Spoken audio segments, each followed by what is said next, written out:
कांग्रेस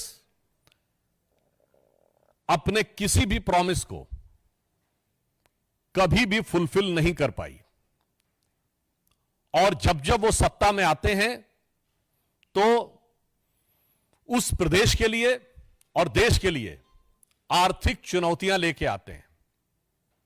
हाल ही में उनकी सरकार जिन राज्यों में है उनमें करीब करीब 1.5 साल हो गए। कर्नाटक में आप जाके चेक कर लीजिए, कर्नाटक में 2021-22 में जो इन्वेस्टमेंट था वो 1,63,000 करोड़ था, अब 54,000 करोड़ पे आ गया। हिमाचल में आप याद करिए कि इन्होंने क्या दावा किया था कि हम पेट्रोल और डीजल के दाम कम कर देंगे, आते ही 3-3 रुपए बढ़ा दिए। और उसके बाद क्या स्थिति हो गई कि सरकार के पास कुछ ही दिनों में इतना पैसा भी नहीं रह गया कि वो सही ढंग से सैलरीज भी दे सके।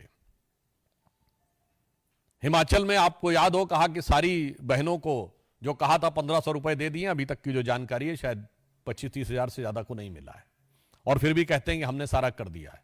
कर्नाटक में तो आपने यह भी देखा कि वाल्मीकि योजना जो शेड्यूल कास्ट के लिए बनाई गई थी उससे भी पैसा डाइवर्ट करने का उन्होंने प्रयास किया। जब इनके शासनकाल में महाराष्ट्र था और हमारे शासन में कर्नाटक था तो इन्वेस्टमेंट में कर्नाटक नंबर 1 हो गया था और महाराष्ट्र पीछे हो गया था, जबकि महाराष्ट्र में देश की आर्थिक राजधानी है मुंबई।